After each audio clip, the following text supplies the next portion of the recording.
గత కొన్ని రోజుల నుంచి లడ్డు వ్యవహారం ఏ విధంగా జరుగుతూ ఉంది. ఆ లడ్డు వ్యవహారాన్ని డైవర్ట్ చేసేదానికి వైసీపీ నాయకులు ఏ విధంగా కులాలు మతాలు రెచ్చగొడుతూ వయసుకి మర్యాద లేకుండా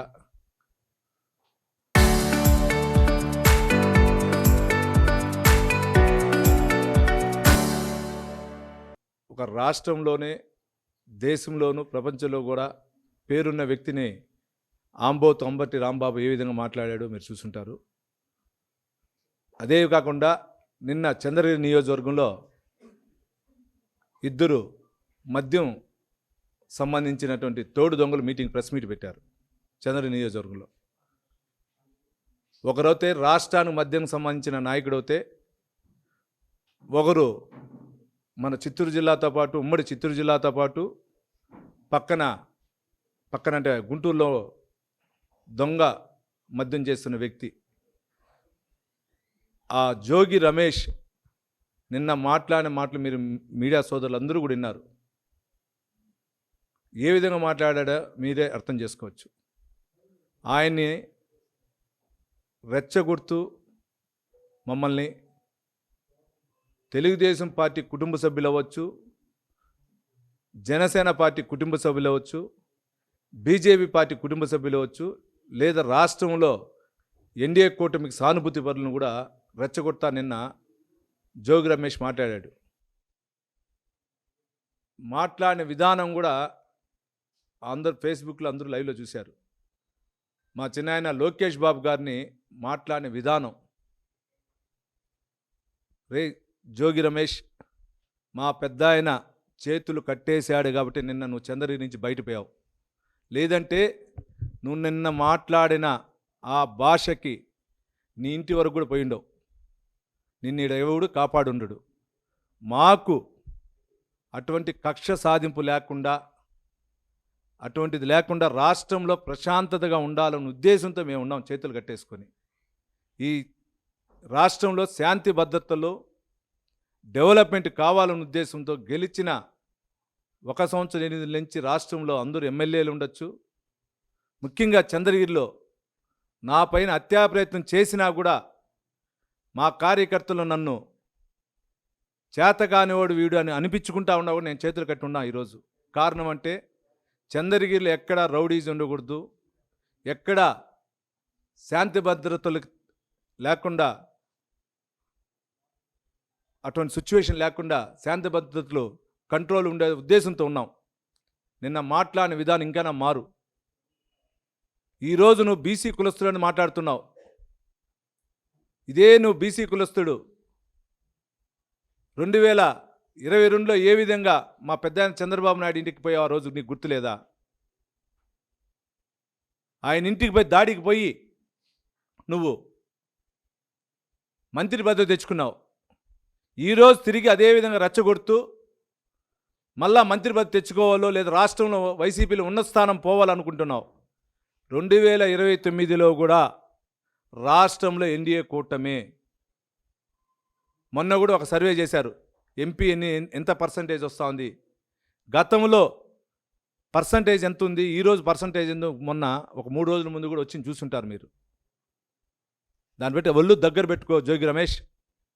ఎక్కడ కానీ చంద్రబాబు నాయుడు గారు కానీ, పవన్ కళ్యాణ్ గారు కానీ, లోకేష్ బాబు గారు కానీ, లేదా మోడీ గారు కానీ నాయకత్వంలో మేమందరూ మా ఒళ్ళు దగ్గర పెట్టుకొని ఈరోజు శాంతి భద్రతల విషయంలో ఉండొచ్చు, డెవలప్మెంట్ విషయంలో ఉండొచ్చు, ప్రజల యొక్క సమస్యల విషయంలో ఒళ్ళు దగ్గర పెట్టి పనిచేస్తున్నాం. కాబట్టి నిన్న నువ్వు బతికిపోయావు. నిన్న చూస్తుంటారు మీరు, ఈరోజు యూట్యూబ్లో కొన్ని సోషల్ మీడియాలో చూసా, ఇబ్రహీంపట్నంలో చౌక్లో ధర్నా చేస్తూ ఉన్నారు తెలుగుదేశం ఎన్డీఏ కూటమి. వాళ్ళ ఇల్లుని వాళ్ళే దానం చేసుకొని వైసీపీ వాళ్ళు గోడ దాటుతూ ఉన్నారు పైనుంచి. ఆ ఫోటోలు కూడా విజువల్స్ చూసాం. అంటే ఇది ఒక కుట్రపూరిత సంబంధించింది. ఎందుకు ఇది చెప్తున్నా అంటే, లడ్డుకు సంబంధించినది సిబిఐ దర్యాప్తు సంస్థ సిట్ క్లారిటీకి ఇచ్చింది. లడ్డులో కల్తీ జరిగింది, రసాయనిక పదార్థాలకు సంబంధించి ఉంది, సింథటిక్ సంబంధించి ఉందని క్లారిటీగా ఇచ్చింది. ఇచ్చిన తర్వాత కూడా మీరు పోయి లేనిపోని నిందలేసుకుంటూ దాన్ని టాపిక్ డ్రైవ్ చేసేదానికి మొన్న రాంబాబు ఒక పెద్ద ఆయన్ని పట్టుకొని ఏం మాట్లాడారో చూసుంటారు. నిన్న ఇక్కడొచ్చి కండిషన్ బెయిల్లో ఉన్న 2 వ్యక్తులు వచ్చి మాట్లాడారు. ఇక్కడ ప్రెస్ మీట్ పెట్టాల్సిందిలా. చంద్ర నియోజకవర్గంలో ఈరోజు 1 సంవత్సరం ఎన్నికల్లో శాంతి భద్రతలు బాగుంది. ఇక్కడ ఏదైనా రెచ్చగొట్టి కులాల మతాల మధ్య చిచ్చు రేపాలన్న ఉద్దేశంతో నిన్న జోగి రమేష్ రావు కానీ చంద్రగిరి నియోజకవర్గ నాయకుడు కానీ నిన్న చేసిన ప్రయత్నం ఇదంతా. మొన్న చంద్రగిరి నియోజకవర్గ నాయకుడు బెయిల్ మీద వచ్చిన వెంటనే బయట చెప్పాడు, నేను చంద్రగిరి నియోజకవర్గంలో డెవలప్మెంట్ అవుతా అంటే చంద్రబాబు నాయుడికి నచ్చలా, అందుపైన నన్ను ఏదే విధంగా అనదొక్కాలనుకుంటున్నాడని. నాయన చంద్రగిరి నియోజకవర్గ నాయకుడు, నిన్ను ఎక్కడా చంద్రబాబు నాయుడు గారు అడ్డుకోలా. నేను ఎమ్మెల్యేగానే నిన్ను పట్టించుకోవట్లా. మా నాయకుడికి అంత అవసరంలా, నీ గురించి పట్టించుకొని అంత అవసరంలే. మీ వైసీపీ పార్టీకి సంబంధించిన వాళ్ళే నువ్వు రాకూడదు నాయరా అని రోజు దండాలు పెట్టుకుంటున్నారు. రాష్ట్ర ప్రజలందరూ చెప్తున్నారు. నీకు అసలు సెంట్రల్ ఆఫీసులో కూడా క్యాబిన్ లేదని కూడా చెప్తా ఉన్నారు చాలామంది. మేం కాదు నేను తొక్కుతా ఉండేది. నువ్వు గతంలో 5 సంవత్సరాల్లో నువ్వు అందరినీ ఏ విధంగా తెలుగుదేశం నాయకులను వేధించావో ఆ విధంగా వైసీపీ వాళ్ళని కూడా వేధించి గురువుల్ని పాటించి తరిమినట్లు చేశావో వాళ్ళందరూ కూడా నీపైన ఉండారు నాయన. మేమెవరు లేదు. నేను కానీ ఎమ్మెల్యేగా నేను కానీ ఎన్డీఏ కూటమి నాయకులు కానీ ఎక్కడ నీ గురించి ఆలోచించట్లా. నీ గురించి కానీ లేదా నీ కుటుంబ సభ్యుల గురించి మేము ఎక్కడ ఆలోచించట్లా. మేము ఓన్లీ డెవలప్మెంట్ పైన వెళ్తున్నాం. 10 సంవత్సరాలు చంద్రగిరి నియోజకవర్గంలో డెవలప్మెంట్ లేనిది డెవలప్మెంట్ జరగాలని ఉద్దేశంతో వెళ్తున్నాం. అంతేగా నిన్ను అనగదొక్కాలని ఎక్కడాలా. నిన్న ఇంకో మాట మాట్లాడినావు చంద్రగిరి నాయకుడు, మేము కానీ తలుచుకుంటే మేము కానీ వస్తే ఏమి చూపిస్తామని. నువ్వు రావు. ఇదే ప్రెస్ క్లబ్లో 2020 చెప్తున్నా. నా ప్రెస్ మీట్లో కూడా నేను ప్రెస్ క్లబ్లోనే పెడతా. 90% నా ఆఫీస్లో కూడా పెట్టాను. ఈరోజు కూడా చెప్తున్నా, 2029లో చంద్రగిరి నియోజకవర్గంలో తెలుగుదేశంలో నేనే గెలుస్తా. రాష్ట్రంలో తెలుగుదేశం పార్టీ ఎన్డీఏ కూటమే గెలుస్తుంది. రాసుకో. ఎందుకంటే ప్రజలకి నిత్యం అందుబాటులో ఉంటా ఉన్నావు. నువ్వు ఎక్కడ ఏం చేయలేవు. నీ గొబ్బెంలో భయం పడేదానికి ఎవరులే. నేను చెప్పాను కదా ఇంతకుముందు కూడా, మా కార్యకర్తలు నన్ను చేతగానోడు అంటా ఉన్నా కూడా ఓర్చుకొని పోతున్నాం. మాకు డెవలప్మెంట్ కావాలని. నిన్ను చూసో నిన్నెవరు కాదు.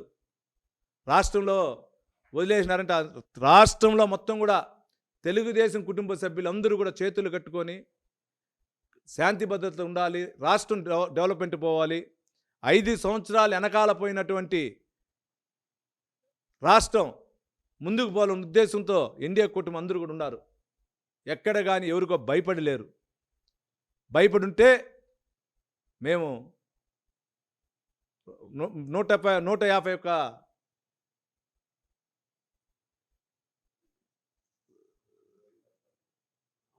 స్థానాలు మేము వచ్చున్నాం. ఈరోజు కూడా చెప్తున్నాం, మొన్న వచ్చిన సర్వేలో మీకు మళ్ళా స్థానాలు రావట్లా. ఇంకా 11 స్థానాల నుంచి తగ్గుతూ ఉన్నాయి. ఇంకైనా మారండి. ఇక్కడ ఉన్నటువంటి మీడియా ద్వారా రాష్ట్ర ప్రజలతో పాటు ముఖ్యంగా చంద్రగిరి నియోజక ప్రజలకు చెప్తున్నా, ఎక్కడ కానీ కులాలు మతాలు గలాటాలు పెట్టేదని రెడీగా ఉండారు. మనం ఎక్కడ కానీ ముఖ్యంగా ఎన్డీఏ కూటమి సభ్యులు ఉండొచ్చు, Telugu Desam party, Janasena party, BJP కుటుంబ సభ్యులు ఉండొచ్చు. దాంతోపాటు ప్రజలు కూడా అందరూ గుర్తుంచుకోండి, చంద్రగిరి నియోజకవర్గంలో శాంతి భద్రతలు కానీ ఎవరైనా లేకుండా చేయాలంటే వాటిని నేను ఒప్పుకోను. గంజాయి బ్యాచ్ను వదలం. మహిళలందరూ బాగుండాలి, యువత అందరూ బాగుండాలి, ఉద్యోగాలు రావాలి, రోడ్లు అభివృద్ధికి పోవాలి, ఇక్కడ ఇండస్ట్రీస్ రావాలని ఉద్దేశంతో ఉన్నాం. ఇదే విధంగా ఉండాలి. కానీ మేము ఇచ్చేస్తామంటే ఎవరు ఇక్కడ ఓర్చుకొని ఉండరు. కాబట్టి ప్రజలందరూ గమనించి మనమందరూ కూడా మన చంద్రగిరి నియోజకవర్గం అభివృద్ధి చేస్తూ మన ఉమ్మడి చిత్తూరు జిల్లాతో పాటు మన తిరుపతి జిల్లాను కూడా అభివృద్ధి బాటలో తీసుకొని పోయి రాష్ట్రంలో ఎన్డీఏ కూటమి నాయకుల్లో మన ముఖ్యమంత్రి అయినటువంటి చంద్రబాబు నాయుడు గారు, డిప్యూటీ సీఎం గారు అయినటువంటి పవన్ కళ్యాణ్ గారు, ఐటీ శాఖ మంత్రి నారా లోకేష్ గారు, మోడీ గారి నాయకత్వంలో 2029లో ఇంకా ఎక్కువ సీట్లతో తెచ్చే విధంగా మేమంతా ఉన్నాం. చెప్పిన విధంగా సూపర్ 6 పథకాలు ఇస్తున్నాం. ప్రతి ఒక్క చోట అధికారులు అందుబాటులో ఉంటున్నారు. ఎక్కడో ఒకటి చిన్న చిన్న తప్పులు జరిగినా వాటినన్నిటినీ పై స్థాయి అధికారులు కూడా తీసుకుంటున్నారు. కాబట్టి ఎవరికి భయపడాల్సిన వల్ల ఇటువంటి దానికి ఎక్కడ ఎవరు కానీ వెనకంజేయాల్సిన పని లేదని కూడా తెలియజేసుకుంటూ ఈ అవకాశం ఇచ్చిన మీడియా మిత్రులందరికీ కూడా పేరు పేరున ధన్యవాదాలు తెలియజేసుకుంటున్నాను. 100% అండి కల్తీ లడ్లో ఉంది. దాంట్లో భాగంగానే కదా నిన్న మన ఈవో సింగాల్ గారిని కూడా తీశారు. ఇంకా కొందరు అధికారులు ఉన్నారు. ముఖ్యంగా కల్తీ నెయ్యి జరిగినప్పుడు చంద్రగిరి నాయకుడు కూడా బోర్డు మెంబర్గా ఉన్నాడు. దాంట్లో మీరు చూసుంటారు. కరెక్ట్గా క్వశ్చన్ అడిగారు సోదరులు. 2022లో అట్లా పంచాయతీ ఎలక్షన్స్ జరిగినప్పుడు లడ్లు ఏ విధంగా తిరుమల లడ్లని ఏ విధంగా కళ్యాణోత్సవం లడ్లని వడలను తీసుకొని సివిల్ సప్లైస్ సంబంధించిన ఆటోలో ఎక్కడెక్కడ పంచారు చూశారు. మనం ఈరోజు ఒక లడ్డు తెచ్చుకోవడం కష్టం. ఏ విధంగా ఎన్ని టన్నులు చేశారో మీకు తెలుసుంటుంది. అవన్నీ కూడా దర్యాప్తు చేయాలి. దాంతోపాటు ఆ రోజు తీర్మానాలు పెట్టిన బోర్డు సభ్యులు ఎవరెవరు ఉండారో, దీన్ని వెనకాల ఎవరు ఉండారో దాన్ని చూడాలి. ఇంకా కొందరు అధికారులు ఉన్నారు. 23 నుంచి 22 నుంచి లేదా 23 నుంచి ఉన్న అధికారులు ఇంకా ఉన్నారు టీడీలో. వాళ్ళ పాత్ర ఎంత ఉందో చూడాలి. ఇది హిందూ మనోభావాలతో పాటు రాష్ట్రమే కాదు దేశం కాదు ప్రపంచానికి సంబంధించిన హిందూ మనోభావాలు ఇది విషయం. దీన్ని ఎందుకంటే ఈరోజు మా పెద్ద ఆయన గారు నిన్న కూడా చంద్రబాబు నాయుడు గారు ఒక స్టేట్మెంట్ ఇచ్చారు. మన తిరుమల వెంకటేశ్వర స్వామితో పెట్టుకున్నాడు ఎవడు బాగుపడలేదు చరిత్రలో అని. నిజంగా నాది ఎవరు బాగుపడరు.